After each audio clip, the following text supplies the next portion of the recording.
إن الحمد لله نحمده ونستعينه ونستغفره ونعوذ بالله من شرور أنفسنا ومن سيئات أعمالنا من يهده الله فلا مضل له ومن يضلل فلا هادي له أشهد أن لا إله إلا الله وحده لا شريك له وأشهد أن محمدا عبده ورسوله صلى الله عليه وعلى آله وأصحابه ومن تبعهم بإحسان إلى يوم الدين أما بعد فإن أصدق الحديث كتاب الله وخير الهدي هدي محمد صلى الله عليه وسلم وشر الأمور محدثاتها فإن كل محدثة بدعة وكل بدعة ضلالة وكل ضلالة في النار.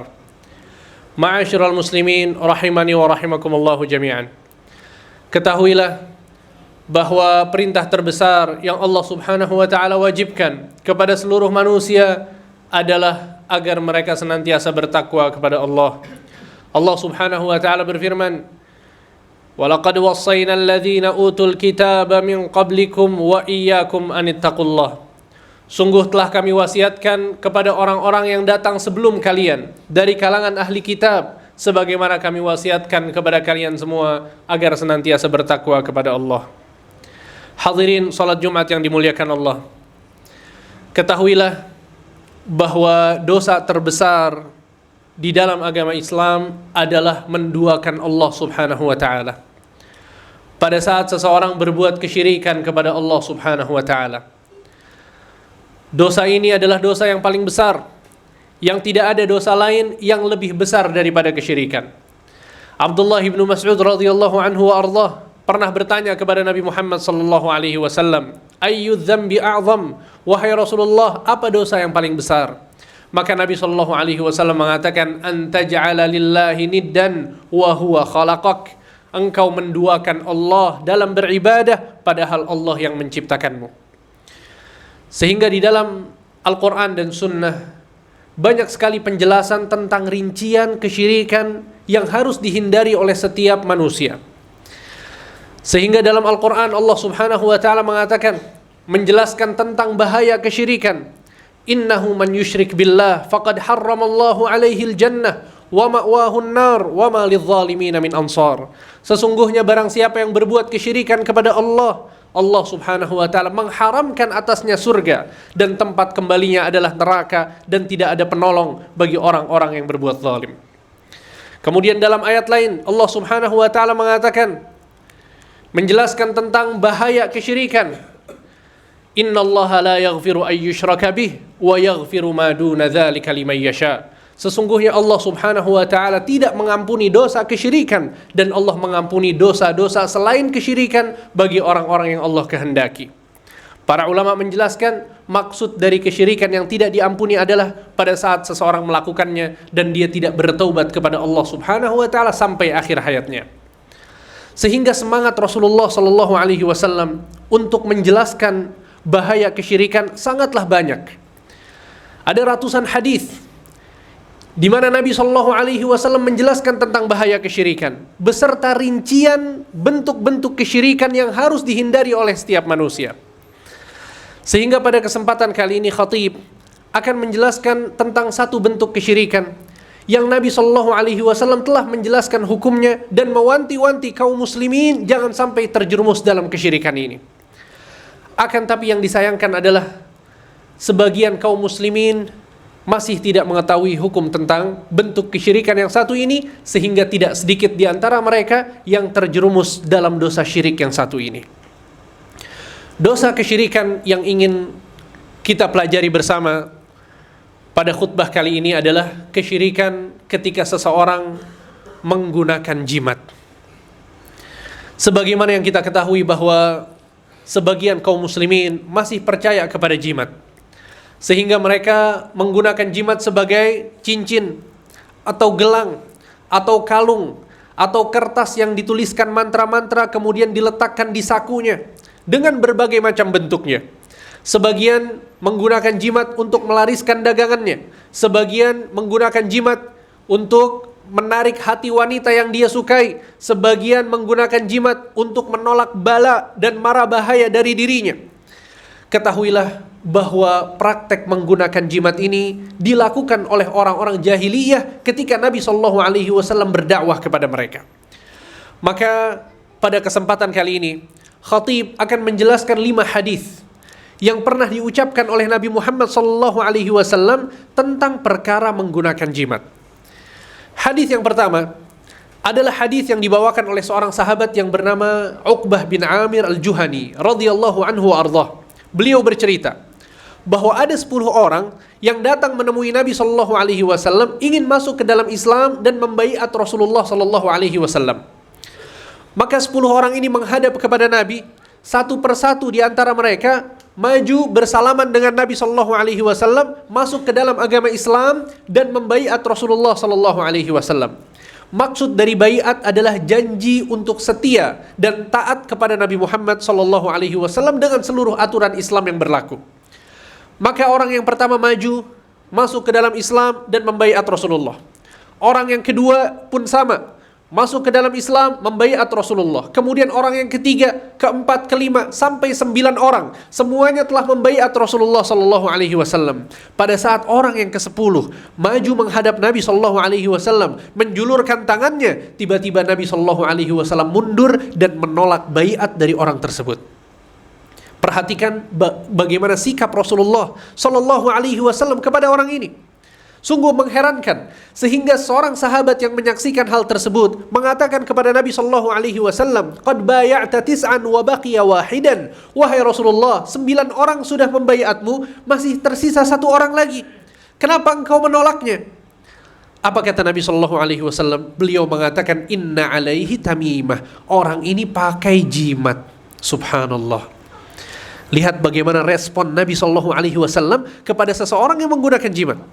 Tidak diterima baiatnya, tidak diterima Islamnya oleh Nabi Shallallahu Alaihi Wasallam. Maka kemudian orang itu diperintahkan oleh Nabi SAW untuk menanggalkan jimatnya. Akhirnya dilepas jimatnya dari tubuhnya, kemudian dibuang. Lalu Nabi Shallallahu Alaihi Wasallam menerima Islam dan baiat orang tersebut. Kemudian Nabi Shallallahu Alaihi Wasallam mengatakan kepada orang-orang yang hadir pada saat itu, Nabi Shallallahu Alaihi Wasallam menjelaskan kepada mereka, "Man 'allaqa tamimatan faqad asyrak." Barang siapa yang menggunakan jimat, sungguh dia telah terjerumus ke dalam kesyirikan. Lihat, ini adalah hukum yang langsung dijelaskan oleh Rasulullah Shallallahu Alaihi Wasallam.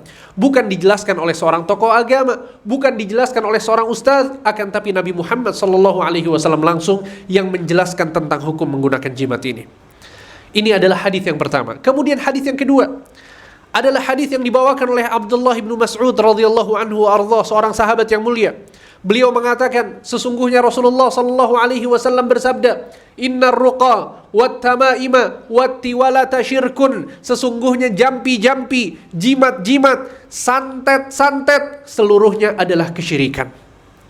Lihat hadis yang sangat tegas yang sahih diriwayatkan oleh Abu Dawud. Di situ Nabi Shallallahu Alaihi Wasallam menjelaskan secara gamblang bahwa praktek jampi-jampi yang dilakukan oleh para dukun dan tukang sihir, begitu juga dengan jimat-jimat dan juga santet, itu semua masuk dalam kategori kesyirikan kepada Allah Subhanahu Wa Taala.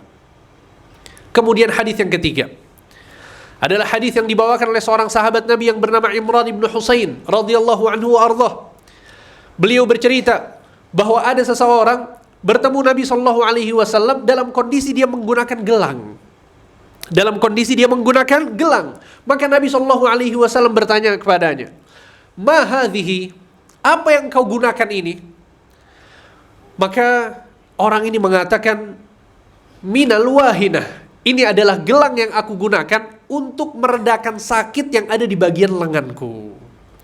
Subhanallah, lihat betapa alasan orang-orang yang menggunakan jimat zaman dahulu, di zaman Rasulullah SAW, hampir sama dengan orang-orang yang menggunakannya di zaman sekarang.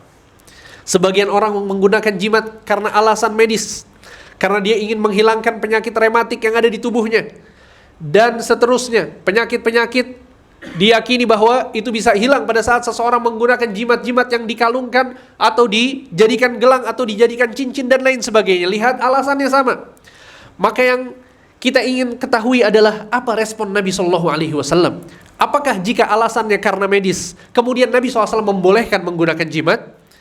Ternyata yang Nabi SAW katakan kepada orang ini adalah inzi'ha, lepaskan jimat itu, lepaskan gelang itu. Fa innaha la taziduka illa wahnan, sesungguhnya gelang itu tidak akan menambahkan kepada dirimu kecuali kelemahan dan rasa sakit. Kemudian Nabi mengatakan, fa innaka law mitta wa hiya 'alaika ma aflahta abada. Kalau engkau wafat dalam kondisi engkau menggunakan gelang itu, maka engkau tidak akan beruntung selama-lamanya. La ilaha illallah. Lihat bagaimana semangat Nabi Muhammad untuk menjelaskan kepada umatnya, untuk menjelaskan kepada orang-orang yang ada di sekitarnya tentang bahaya kesyirikan kepada Allah Subhanahu wa taala. Kemudian hadis yang keempat adalah hadis yang dibawakan oleh seorang sahabat yang bernama Ruwaifi'. Nabi SAW bertemu dengan Ruwaifi', kemudian mengatakan, ya Ruwaifi', la'allal hayata satatulu bik. Wahai Ruwaifi', sesungguhnya umurmu akan panjang. Dan ini wahyu dari Allah Subhanahu wa taala. Nabi mengetahui bahwa sahabat Ruwaifi' akan memiliki umur yang sangat panjang. Kemudian Nabi memberikan wasiat kepadanya. Nabi mengatakan, fa akhbirin nas, maka kabarkanlah kepada manusia setelah aku wafat nanti, anna man aqada lihyatahu aw taqallada wataran aw istanja bi raji'i dabbatin aw 'azmin fa inna Muhammadan bari'un minhu. Ketahuilah, sebarkanlah kepada manusia, ketahuilah bahwa barang siapa yang mengikat janggutnya, dan ini kebiasaan orang-orang jahiliyah, mereka menyombongkan diri dengan mengikat janggut mereka. Ini yang pertama. Barang siapa yang mengikat janggutnya atau menggunakan jimat atau dia beristinja dengan kotoran hewan, kabarkan kepada manusia orang yang melakukan satu dari 3 perkara ini, sesungguhnya Muhammad berlepas diri darinya. La ilaha illallah. Siapa di antara kita yang rela menggunakan jimat, kemudian Nabi berlepas diri dari kita? Nabi tidak ingin kita menjadi bagian Nabi SAW, bagian dari umatnya pada saat kita berbuat kesyirikan secara spesifik dengan menggunakan jimat. Kemudian hadis yang terakhir, yang kelima, adalah hadis yang dibawakan oleh seorang sahabat Nabi yang mulia, An-Nu'man ibnu Bashir atau yang lainnya. Beliau bercerita bahwa suatu hari Nabi SAW ingin melaksanakan atau melakukan perjalanan safar. Sehingga Nabi SAW sebagai amirus safar, sebagai pimpinan safar tersebut, pada saat rombongan safar semuanya sudah lengkap, sudah siap untuk bertolak memulai safarnya, Nabi SAW memerintahkan salah seorang sahabat untuk memberikan informasi penting kepada seluruh rombongan safar. Perhatikan apa informasi penting dari Nabi SAW terkait safar. Apakah tentang perbekalan mereka? Apakah tentang tunggangan mereka? Ternyata bukan. Nabi SAW mengatakan kepadanya,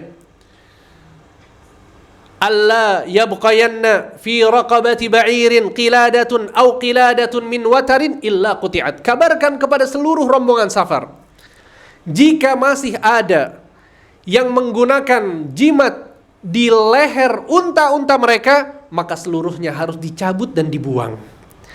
Sehingga ini adalah kebiasaan orang-orang jahiliyah, bahwa mereka bukan hanya menggunakan jimat untuk diri mereka saja, tapi mereka juga menggantungkan jimat di kendaraan-kendaraan mereka, di tunggangan-tunggangan mereka, dengan keyakinan saat jimat itu diletakkan di tunggangannya, maka tunggangannya akan hebat, akan kuat untuk membawanya ke tempat yang dia ingin tuju.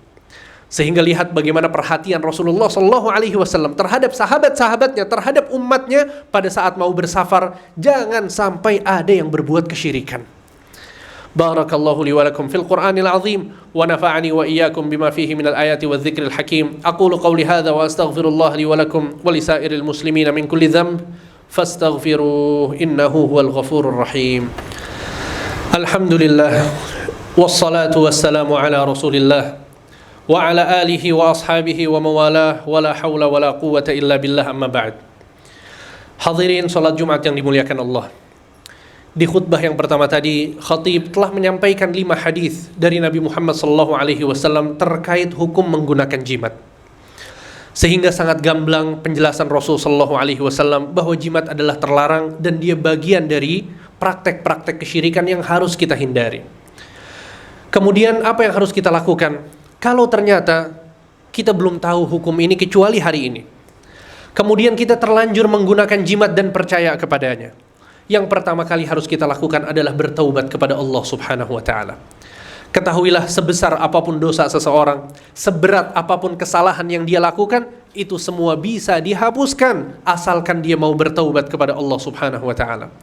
Dalam surat Az-Zumar ayat 53 Allah Subhanahu wa taala berfirman, "Qul ya ibadiyalladzina asrafu ala anfusihim la taqnatu min rahmatillah, innallaha yaghfirudz dzunuba jami'a." Katakanlah wahai Muhammad kepada hamba-hambaku, wahai hamba-hambaku yang telah melampaui batas.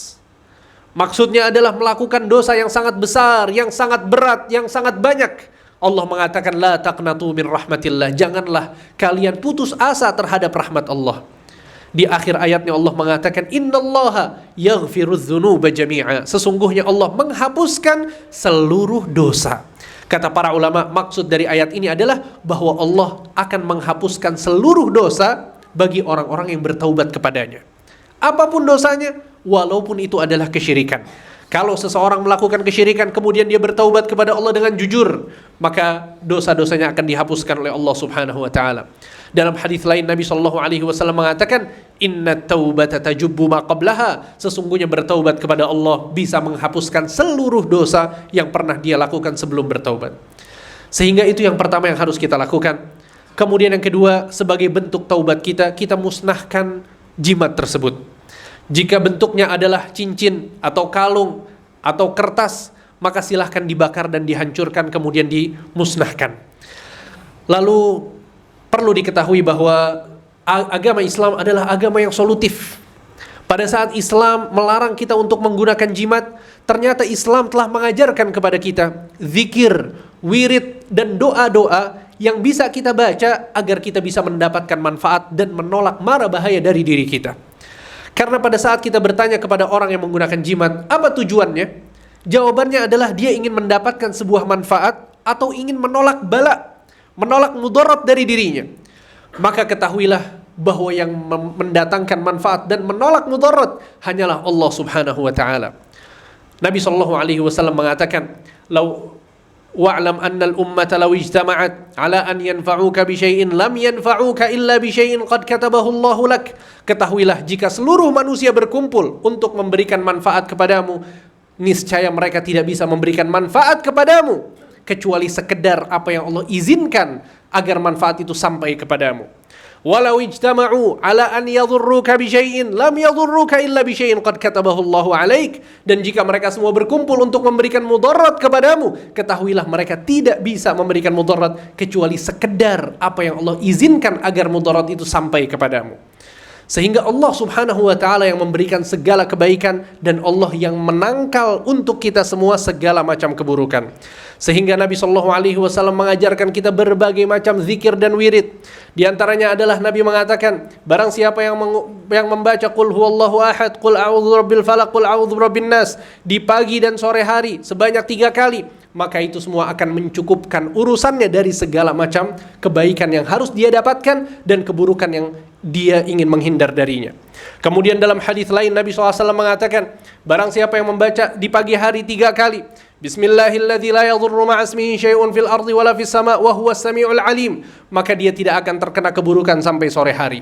Jika dibaca di sore hari sebanyak 3 kali, maka dia tidak akan terkena keburukan sampai pagi hari. Lihat bagaimana Islam mengajarkan kita cara yang benar agar kita mendapatkan manfaat dan terhindar dari kemudaratan, yaitu dengan bergantung kepada Allah, meminta kepada Allah dengan membaca doa, zikir dan wirid yang diajarkan oleh Rasulullah sallallahu alaihi wasallam. Innallaha wa malaikatahu yusalluna 'alan nabi ya ayyuhalladzina amanu sallu 'alaihi wa sallimu taslima. Allahumma salli 'ala Muhammad wa 'ala ali Muhammad كما صليت على إبراهيم وعلى آل إبراهيم إنك حميد مجيد. اللهم بارك على محمد وعلى آل محمد كما باركت على إبراهيم وعلى آل إبراهيم إنك حميد مجيد. اللهم اغفر للمسلمين والمسلمات والمؤمنين والمؤمنات الأحياء منهم والأموات إنك سميع قريب مجيب الدعوات. ربنا اغفر لنا ولإخواننا الذين سبقونا بالإيمان ولا تجعل في قلوبنا غلا للذين آمنوا ربنا إنك رؤوف رحيم. ربنا لا تزغ قلوبنا بعد إذ هديتنا وهب لنا من لدنك رحمة إنك أنت الوهاب. ربنا آتنا في الدنيا حسنة وفي الآخرة حسنة وقنا عذاب النار وأقم الصلاة.